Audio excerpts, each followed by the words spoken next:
जय श्री कृष्ण। राधे राधे दोस्तों, आशा करती हूँ कि प्रभु की कृपा आप सब पर बरस रही होगी।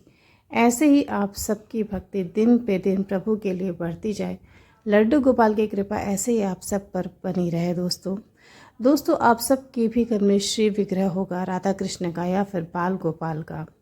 आप भी ज़रूर प्रभु की सेवा करते होंगे, उनके लिए भोग तैयार करते होंगे और स्नान आदि कराते होंगे, दिन रात उनकी सेवा करते होंगे दोस्तों। लेकिन क्या कभी आपने या बहुत सारे भक्त जो भी सेवा करते हैं, हम और आप, क्या हमने कभी ये सोचा है कि प्रभु, बहुत सारे लोग संसार में हैं, हमारे सगे संबंधी हैं, लेकिन लड्डू गोपाल हमारे ही घर क्यों आए? दोस्तों समाज में भक्ति और सेवा करने वालों की संख्या थोड़ी कम है, सांसारिक लोगों की संख्या ज़्यादा है। मैं ये नहीं कह रही कि तो संसार में सभी नास्तिक हैं या भगवान को नहीं मानते। मेरे कहने का तात्पर्य ये है कि सभी भगवान की भक्ति या सेवा नहीं करते। कुछ ही ऐसे खास लोग होते हैं जो प्रभु में अपनी निष्ठा रखते हैं, जो अपने कर्म को छोड़ के प्रभु की कृपा पर भरोसा करते हैं। वो ये नहीं देखते कि हमारी जाति क्या है, हमारा कुल क्या है, हम नीच कुल के हैं या उच्च कुल के हैं, हम किस धर्म के हैं, किस जाति के हैं, हमारा वर्ण क्या है। ये सब, इन सारी चीज़ों से प्रभु को कोई भी लेना देना नहीं है। उन्हें अगर कुछ चाहिए तो सिर्फ भक्त के हृदय का प्रेम चाहिए, चाहे वो किसी भी जाति का हो, किसी भी धर्म का हो, उससे प्रभु को कोई भी लेना देना नहीं है। दोस्तों आज मैं आपको एक मुस्लिम भक्त की जीवन की सत्य घटना सुनाने जा रही हूँ। कहने को तो वो मुस्लिम धर्म की हैं, उनका नाम भी मुस्लिम ही है, नाम से भी आपको पता चलेगा कि एक मुस्लिम धर्म की महिला है। लेकिन दोस्तों प्रभु का प्रेम और भक्ति देखिए कैसी होती है कि वो किसी को भी अपनी ओर आकर्षित कर लेती है। उसमें धर्म और कुल मायने नहीं रखता।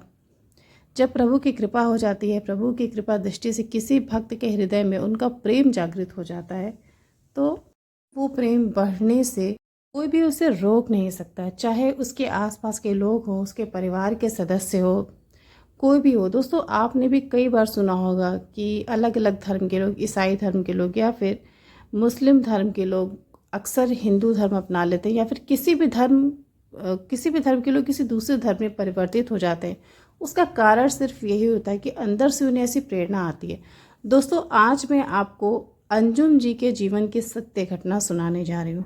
अंजुम जी, जो कि नाम से ही आपको लग रहा हो कि इस्लाम धर्म की है, मुस्लिम धर्म की है, वो एक हाउसवाइफ हैं घर की, और उनका ही जीवन पहले बहुत सामान्य था। लेकिन उन्होंने अपने जीवन में घटी लड्डू गोपाल की ऐसी सत्य घटनाओं के बारे में मुझे बताया।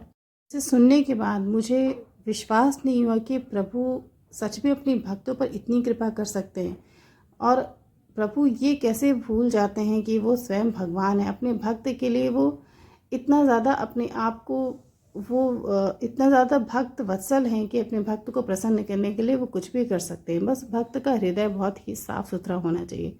तो चलिए दोस्तों आपको बताती हूँ कि अंजुम जी के घर में कृष्ण भक्ति कैसे आई, वो मुस्लिम होकर भी लड्डू गोपाल की सेवा कैसे करने लगी।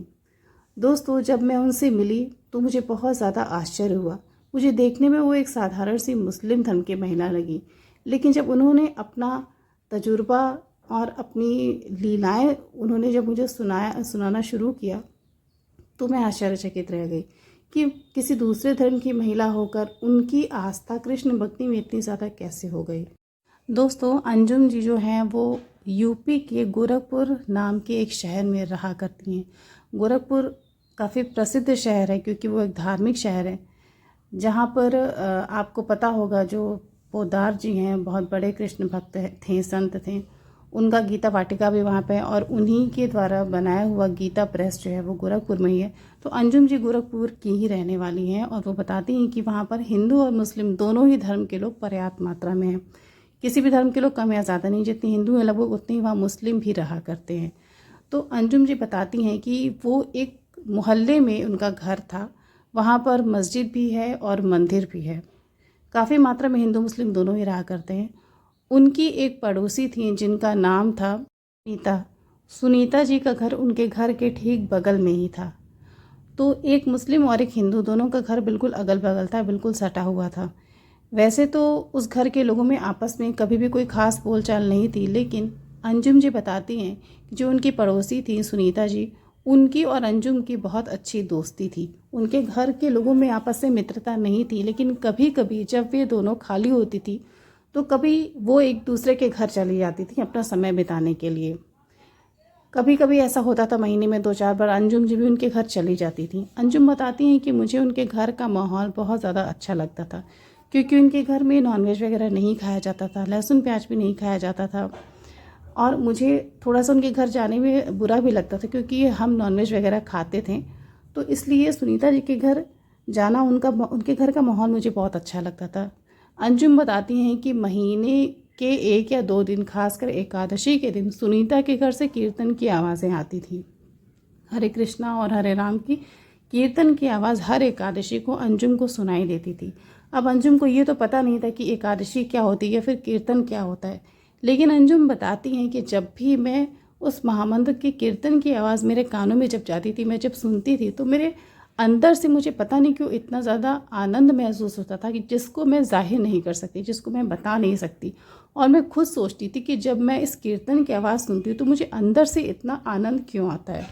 दोस्तों, अंजुम हर महीने 1-2 बार होने वाले उस कीर्तन का इंतज़ार करती थी, क्योंकि उसे एकादशी का कोई भी ज्ञान नहीं था कि वो एकादशी के ही दिन होता है। लेकिन उसे ये ज़रूर महसूस हो गया था कि हर 10-15 दिन में एक बार इनके घर से कीर्तन की आवाज़ें आती हैं। तो अंजुम को वो आवाज़ इतनी अच्छी लगने लगी थी कि वो अब उस कीर्तन का इंतज़ार करती थी। और जिस दिन वो कीर्तन होता था, अंजुम अपने छत पे खड़ी होकर उनके छत की तरफ कान लगाकर कीर्तन को सुना करती थी। उसे बहुत अच्छा लगता था। एक बार एकादशी की बात है, अंजुम बताती हैं कि उनके घर में कीर्तन हो रहा था, बहुत ज़ोर ज़ोर से हरे कृष्णा की आवाज़ें आ रही थी। उन्हें इतना आनंद आया कि वो खींची चली गई बाहर, और इत्तेफाक से उस दिन अंजुम के घर कोई भी नहीं था। उन्होंने देखा कि सुनीता के घर में बहुत सारे लोग आए हुए हैं, बहुत सारे चप्पल जूते बाहर रखे हुए हैं। और अंजुम ने सोचा कि इतने सारे लोग आए हैं, चलो मैं भी चल के देखती हूँ कि ये गाना बजाना ये कैसा होता है, क्यों होता है। क्योंकि सुनीता से उनकी बातचीत पहले भी थी, सुनीता के घर वो आती जाती थी, लेकिन जब कीर्तन वगैरह होता था तो उनकी हिम्मत नहीं होती थी जाने की, क्योंकि वो दूसरे धर्म की थी। अंजुम ने उस दिन अपने आप को नहीं रोक पाई वो, और कीर्तन वाले ही दिन सुनीता के घर चली गई। वो अंदर गई, वहाँ बहुत सारे लोग बैठकर गा बजा रहे थे, भगवान के नाम का उच्चारण कर रहे थे। सुनीता की नज़र पड़ती है अंजुम के ऊपर। सुनीता देखकर उससे मुस्कुराती है और बोलती है कि तुम भी बैठ जाओ, अगर तुम्हारी इच्छा तो तुम बैठ जाओ। अंजुम बताती है कि मेरा धर्म तो दूसरा था, लेकिन उस दिन मैं सुनीता को मना नहीं कर पाई कि हाँ मैं यहाँ नहीं बैठूंगी, मैं जा रही हूँ। मुझे कीर्तन इतना अच्छा लग रहा था कि मैं वहाँ पर 5 मिनट के लिए बैठ गई। मैंने सोचा था कि मैं सिर्फ 5 मिनट ही बैठूंगी, लेकिन मेरे बैठे बैठे कब 1 घंटा निकल गया मुझे पता नहीं चला। और मैं उस कृष्ण नाम में, राम नाम में रम गई, और बहुत समय बीत गया। करीब 1-1.5 घंटे बाद मुझे चेतना आई कि मैं अपने घर पे नहीं हूँ, मैं यहाँ पर बैठी हुई हूँ।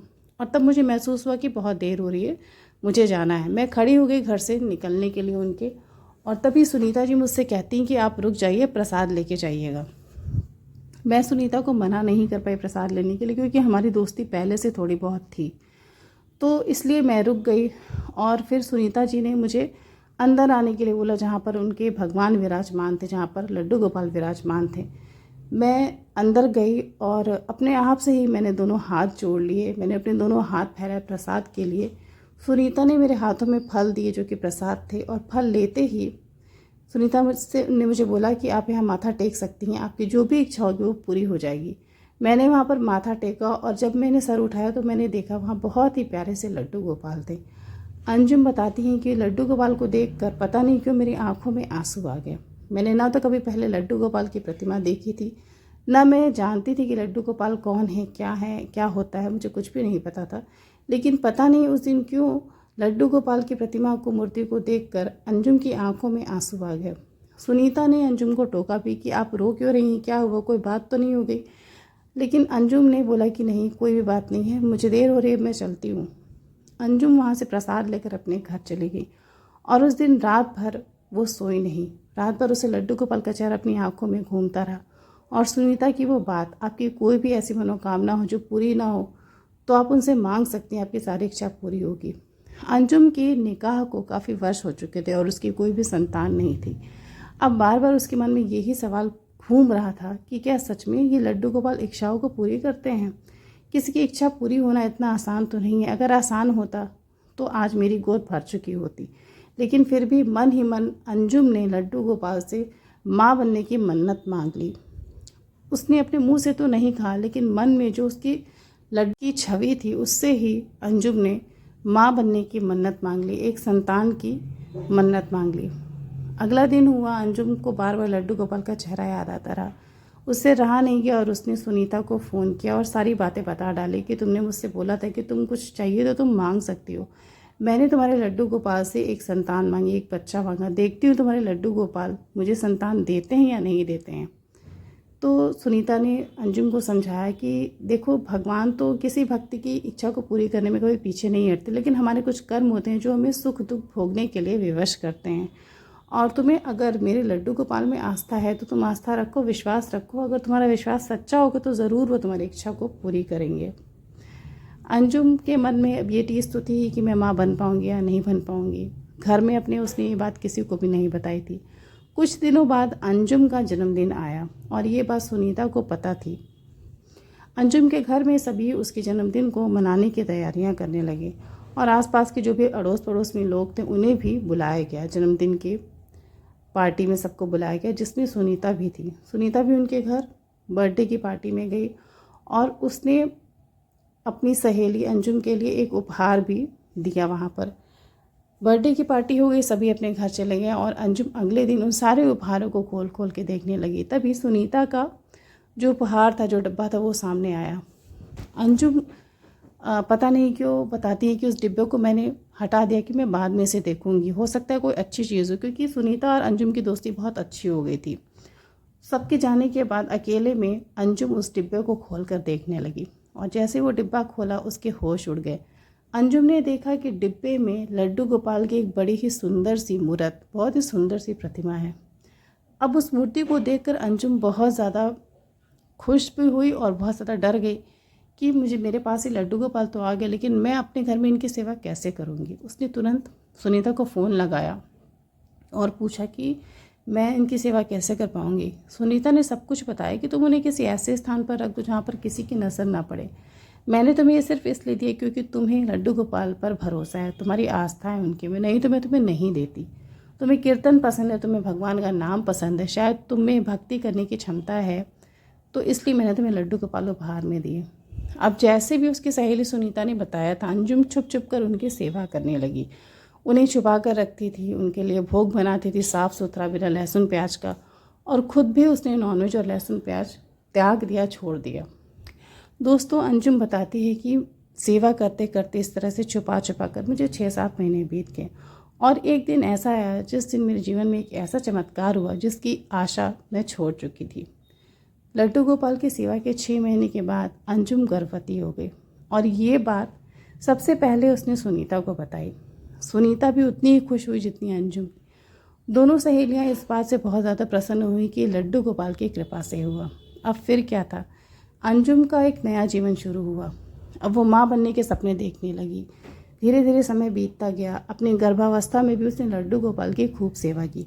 अभी तक किसी को भी नहीं पता था कि घर में लड्डू गोपाल है। अंजुम छुप छुप कर लड्डू गोपाल की सेवा करती रही और वो दिन आ गया जिस दिन अंजुम माँ बनी। उसकी डिलीवरी हुई और उसे एक बेटा पैदा हुआ। अंजुम के माँ बनने की वजह से उसके घर में सभी इतने ज़्यादा खुश थे क्योंकि बिल्कुल इसकी उम्मीद नहीं थी, क्योंकि उसकी शादी को, उसके निकाह को काफ़ी वर्ष हो चुके थे। सभी उम्मीद छोड़ चुके थे कि घर में कोई नन्हा बच्चा आएगा, इसलिए सभी बहुत ज़्यादा खुश थे। किसी को भी नहीं पता था कि ये लड्डू गोपाल की वजह से ये चमत्कार हुआ है। उसका बेटा हो गया, अब उसकी अपने बेटे की सेवा में वो लग गई। अभी भी वो बाल गोपाल की सेवा करती थी, लेकिन बच्चा बहुत छोटा था, बहुत सारे काम और जिम्मेदारियां बढ़ गई थी। वो रात में सो नहीं पाती थी, दिन में उसे स्नान आदि करने का समय नहीं मिलता था। तो धीरे धीरे करके उसके लड्डू गोपाल की सेवा कम होते होते जो है एक दिन छूट गई।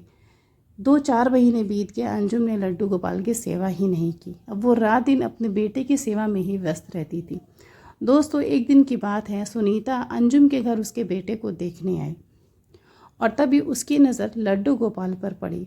लड्डू गोपाल की ऐसी दशा देखकर सुनीता को इतना ज़्यादा क्रोध आया अंजुम पर कि उसने अंजुम को बहुत डांटा। सुनीता ने देखा कि उसके लड्डू गोपाल घर के एक कोने में ज़मीन पर पड़े हुए हैं। उनके शरीर पर वस्त्र तक नहीं है, ना बाल है, ना आभूषण है, और उनकी दशा को देखकर ऐसा लग रहा था कि महीनों से अंजुम ने उनकी सेवा ही नहीं की। पिता ने अंजुम को बहुत डांट लगाई कि तुम्हारा बेटा हो गया, तुम माँ बन गई, इसका ये मतलब नहीं कि तुम मेरे प्रभु की सेवा छोड़ दो। और सुनीता ने अंजुम को बहुत उल्टी सीधी भी बातें बोली कि तुम्हारा धर्म अलग है, तुम हमारे धर्म की नहीं हो, इसलिए तुम्हें इनकी कदर नहीं है। लेकिन दोस्तों ये सच नहीं था। अंजुम ने भी अपनी सफाई में बहुत सारी बातें उससे कही कि मुझे पता है मैं सेवा नहीं कर पा रही, मैं दोषी हूँ, लेकिन मेरा विश्वास करो, मुझे ज़रा सा भी समय नहीं मिलता। मेरा बेटा पिछले 1 महीने से बहुत ज़्यादा बीमार है। अंजुम का बेटा बीमार था, इसलिए वो सेवा नहीं कर पा रही थी। तो सुनीता ने उसे बहुत समझाया कि तुम्हें समय निकालना होगा, ऐसे भक्ति नहीं होती, ऐसे सेवा नहीं होती, ये तो स्वार्थ हो गया कि तुम माँ बन गई तो तुमने लड्डू गोपाल की सेवा छोड़ दी। ये सब कुछ सुन के अंजुम की आंखों में आंसू आ गए। उसके मन में भी एक ग्लानि का भाव आ गया कि शायद कहीं मेरी ही गलती है, मेरी ही वजह से भगवान की ये स्थिति हुई। जिसने मुझे माँ बनने का सुख दिया, संतान दिया, मैंने उसे ही छोड़ दिया। तो ये ग्लानि का भाव जो है अंजुम के अंदर भी आ गया। सुनीता ने क्रोधवश अंजुम से कहा कि मैंने तुम्हें लड्डू गोपाल देकर बहुत बड़ी गलती की है और मुझे तुम्हें ये मूर्ति नहीं देनी चाहिए थी। अंजुम ने सुनीता से उसने भी बोला कि हाँ शायद तुम सही कह रही हो, मैं इस लायक नहीं हूँ सुनीता, और तुम एक काम करो, तुम लड्डू गोपाल को अपने साथ ले जाओ। मैं अभी सेवा की स्थिति में नहीं हूँ, जब मेरा बेटा थोड़ा बड़ा हो जाएगा तो मैं लड्डू गोपाल को तुमसे ले लूँगी। लेकिन सुनीता तो कुछ और ही कहने लगी थी। सुनीता ने बोला कि कभी नहीं, मैं अब तुम्हें लड्डू गोपाल कभी दूंगी ही नहीं, तुम इस लायक नहीं हो कि तुम भगवान की सेवा करो, तुम बाल गोपाल की सेवा करो। तुम्हें सिर्फ अपने बेटे की चिंता है, तुम्हें माँ बनने की तुम्हारी इच्छा थी, तुम माँ बन गई, तुम्हारी इच्छा पूरी हो गई, और तुम अब उसे भूल गई हो जिसने तुम्हारी ये इच्छा पूरी की है, जिसे तुमने माँ बनने का सौभाग्य दिया है, जिसने तुम उसे ही भूल चुकी हो। इसलिए तुम पहले अपने में सुधार करो, और मैं अपने बाल गोपाल को यहाँ से हमेशा के लिए ले जा रही हूँ, तुम सिर्फ अपने बेटे की सेवा करो। सुनीता को बहुत क्रोध आता है और उसने अंजुम को बहुत सारी खरी खोटी सुनाई और वो लड्डू गोपाल को वहाँ से लेकर चली गई। सुनीता के ऐसा करने पे अंजुम को बहुत दुख होता है, लेकिन वो कहती भी क्या, कहीं ना कहीं उसकी गलती तो थी ही। आखिर भगवान ऐसी इस दशा में कब तक पड़े रहते। उसके मन में भी ये भाव आने लगा कि अगर मैं अपने बेटे की सेवा कर सकती हूँ तो मैं लड्डू गोपाल को कैसे छोड़ सकती हूँ। उन्होंने ही तो मुझे सारे सुख दिए, मैं बहुत बड़ी पापी हूँ जो मैंने इतना बड़ा अपराध किया। अंजुम के मन में बार बार ये बातें आने लगी। वो बहुत रोती है, अपनी गलती पे उसे बहुत पछतावा होता है। सुनीता लड्डू गोपाल को अपने घर ले जाती है, उन्हें गंगा जल से स्नान कराती है, उपटन वगैरह लगाती है, अच्छे से नए से वस्त्र पहनाती है और खुद ही लड्डू गोपाल की सेवा शुरू कर देती है। अब उसके पास 2 बाल गोपाल हो जाते हैं, एक तो उसके स्वयं के और एक अंजुम के लड्डू गोपाल जो उसने अंजुम के घर से ले आया था। दोस्तों सुनीता लड्डू गोपाल की सेवा को मन से खूब हृदय से करने लगती, जैसे वो अपने बाल गोपाल की करती है। उन्हें 6-7 बार भोग लगाती है, तरह तरह के पकवान उनके लिए बनाती है, सुंदर सुंदर आभूषण, वस्त्र, सब कुछ, सारी व्यवस्था उनके लिए करती है और बहुत अच्छे से सेवा करने लगती है। करीब 2-3 दिन बीतते हैं, तब सुनीता के साथ एक बहुत ही अजीब सी घटना घटती है। सुनीता दोनों लड्डू गोपाल को रात में शयन कराकर अपने कमरे में जाके खुद सो जाती है। रात के करीब 2 या 2:30 बज रहे थे, तभी सुनीता को एक बहुत ही बेचैनी का अनुभव होता है।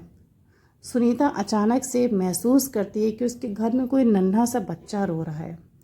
बच्चे के बहुत तेज़ से चिल्ला चिल्ला के रोने की आवाज़ से सुनीता उठकर बैठ जाती है। उसे ऐसा लगता है कि अंजुम का बेटा रो रहा है। वो सोचती कि लग रहा है उसके बेटे की आज तबीयत ख़राब है, और अपने छत पे जाकर अंजुम के छत पे झांकने लगती है कि उसका बेटा इतना क्यों रो रहा है। लेकिन जब वो अंजुम के छत पे झांकती है, जाकर देखती है, तो उसके घर से कोई भी आवाज़ नहीं आ रही थी बच्चे की। उसके घर में बिल्कुल सन्नाटा था। उसे ऐसा लगता है कि अंजुम का बेटा तो सो रहा है, फिर ये बच्चे की आवाज़ कहाँ से आ रही है। और वो ध्यान देती है कि उस बच्चे की आवाज़ उसके घर से ही कहीं से आ रही है। पूरे घर में बच्चे के रोने की आवाज़ गूंज रही है। वो फिर से जाकर अपने कमरे में सो जाती है। उसे लगता है कि मुझे कोई वहम हुआ है, कोई आवाज़ नहीं आ रही, मुझे सिर्फ ऐसा महसूस हो रहा है। लेकिन 5 मिनट के बाद फिर सुनीता को ऐसा महसूस होता है कि कोई बहुत ही छोटा सा बच्चा चिल्ला चिल्ला कर रो रहा है। तभी सुनीता को महसूस होता है कि ये आवाज़ लड्डू गोपाल के कमरे से आ रही है। वो भागी भागी बाल गोपाल के कमरे में जाती है और देखती है कि अंजुम के लड्डू गोपाल जिसे सुनीता ने शयन कराया था, वो लड्डू गोपाल जो लेटे हुए थे, सोए हुए थे, जिसे अपने हाथों से सुनीता ने सुनाया था, वो बाल गोपाल उठकर बैठे हुए हैं। दोस्तों, सुनीता के साथ ये घटना जो ये बहुत ही आश्चर्यजनक थी। अंजुम बताती है कि सुनीता ने खुद बताया कि उसने लड्डू गोपाल को सुलाया था, लेकिन जब रोते हुए बच्चे की आवाज़ के पीछे वो जाती है तो देखती है कि लड्डू गोपाल बैठे हैं। और इतना ही नहीं, बैठे हुए लड्डू गोपाल की आंखों से इतने आंसू बह रहे हैं जिससे बाल गोपाल के सारे वस्त्र भीगे हुए हैं। सुनीता को समझ में आ जाता है कि लड्डू गोपाल की बहुत बड़ी लीला है। सुनीता को सब कुछ समझ में आ जाता है कि अंजुम के लड्डू गोपाल बहुत पीड़ा में हैं, वो नाराज़ हैं, उन्हें अंदर से बहुत ज़्यादा पीड़ा हो रही है अपने भक्त से अलग होने की, या फिर यानी कि अंजुम से अलग होने की। अंजुम के लड्डू गोपाल अपनी भक्त अंजुम के लिए रो रहे थे। दोस्तों, ये बात सुनीता को महसूस हो गई, क्योंकि उसे पता था कि लड्डू गोपाल बहुत सारी लीलाएं करते हैं, और जिस तरह से उनका चेहरा उतरा हुआ था, उनकी आंखों से आंसू की धार गिर रही थी, जिससे सुनीता के हाथ गीले हो गए। उसे सब कुछ समझ में आ गया कि मैंने प्रभु को अपने भक्त से जुदा कर दिया है, मैंने प्रभु को अपने परम भक्त अंजुम से छीन लिया है। सुनीता का दिल अपने लड्डू गोपाल को देखकर दहल जाता है। वो उनसे बहुत माफ़ी मांगती है, बहुत रोती है कि मेरे वजह से मेरे प्रभु की आंखों में आंसू आ गए। उसे ऐसा लगता है कि मैंने दुनिया का सबसे बड़ा पाप किया है आज, अब मैं इस पाप का प्रायश्चित कैसे करूं। सुनीता सुबह होने की प्रतीक्षा करने लगती है, और जैसे ही घड़ी में 6 बजते हैं, वो सारे काम छोड़कर लड्डू गोपाल को उठाती है और अंजुम के घर पहुंच जाती है। भोर में सुबह 5-6 बजे अंजुम का दरवाज़ा खटखटाती है, और तभी अंजुम दरवाज़ा खोलती है। सुनीता देखती है कि अंजुम की आंखों में भी आंसू है। वो अपने लड्डू गोपाल को देखकर फपक के रो पड़ती है। सुनीता समझ जाती है कि भक्त अपने भगवान के लिए रो रहा है, और इधर भगवान अपने भक्त से मिलने के लिए भी स्वयं रो रहे हैं। सुनीता लड्डू गोपाल को अंजुम की गोद में देती है। वो उनसे लिपट कर बहुत रोती है। अपने बाल गोपाल को अंजुम अपने सीने से लगा लेती है, और सुनीता के चेहरे पे मुस्कुराहट आ जाती। वो वापस अपने घर चली जाती, कुछ भी नहीं कहती। वो सब कुछ समझ जाती कि भगवान क्यों रो रहे थे, वो रो रो कर किसे पुकार रहे थे। अंजुम को इतनी खुशी मिलती कि उसके बाल गोपाल वापस उससे मिल गए। उसे लगता है जैसे मुझे नया जीवन मिल गया। अब अंजुम अपनी सारी गलतियों को सुधारने लगती है। अगले ही दिन से वो और भी जल्दी उठती है, और अपने बेटे की सेवा करने से पहले वो लड्डू गोपाल की सेवा करती है। अंजुम ने उस दिन ठान लिया कि चाहे कुछ भी हो जाए, भले मैं अपने बेटे की सेवा नहीं करूँगी, लेकिन मैं अपने लड्डू गोपाल को कभी भी नहीं छोड़ूंगी। दोस्तों, अंजुम जी का ये जो उन्होंने ये प्रण लिया था, उसे आज तक वो निभा रही हैं। अपने बेटे से भी कहीं भी ज़्यादा वो बाल गोपाल की रक्षा करती हैं, उनकी सेवा करती हैं, और उनका जीवन पहले से कहीं ज़्यादा भक्तिमय हो गया। उनके जीवन से दुख दर्द सभी गायब हो गए। दोस्तों, हम सभी जितने भी हैं ज़्यादातर हिंदू धर्म के होंगे, उसमें से शायद ही कोई विशुद्ध भक्त हो, लेकिन अंजुम जी की ये सत्य घटना जो मैंने सुनी, उनका अनुभव सुना, उनकी सेवा की विधियां सुनी, दोस्तों मुझे ऐसा लगता है कि शायद ऐसा कोई हिंदू भी भक्त होना बहुत ही ज़्यादा मुश्किल है। इसलिए भगवान अपनी भक्ति, अपनी सेवा का वरदान हमेशा एक ऐसे व्यक्ति को देते हैं जिसका मन निर्मल हो, जिसके मन में उनके लिए निष्ठा और विश्वास हो, चाहे वो किसी भी धर्म का हो, ईसाई हो, मुस्लिम हो, हिंदू हो, कोई भी धर्म हो। इससे भगवान को कोई भी लेना देना नहीं। सारे धर्म स्वयं भगवान श्री कृष्ण ने ही बनाए हैं। दोस्तों, मनुष्य को भी उन्होंने ही बनाया है। तो अंजुम जी की ये घटना सुनकर मेरी आंखों में बहुत आंसू आए, मैं तो बहुत रोई। और लड्डू गोपाल कितने कृपालु हैं, कितने ज़्यादा कृपालु हैं, इसका भी मुझे अनुभव हुआ। दोस्तों, अंजुम जी की सत्य कथा ज़रूर आप सबको पसंद आई होगी, तो इसे शेयर करिएगा प्रभु के भक्तों के साथ, अपने मित्रों के साथ। और लड्डू गोपाल की ऐसी ही प्यारी लीलाओं को सुनने के लिए मेरे चैनल कृष्ण प्रेम रस को अभी ही सब्सक्राइब कर लीजिए। तो दोस्तों, कल एक नई सत्य घटना के साथ मिलती हूँ आप सबसे। राधे राधे।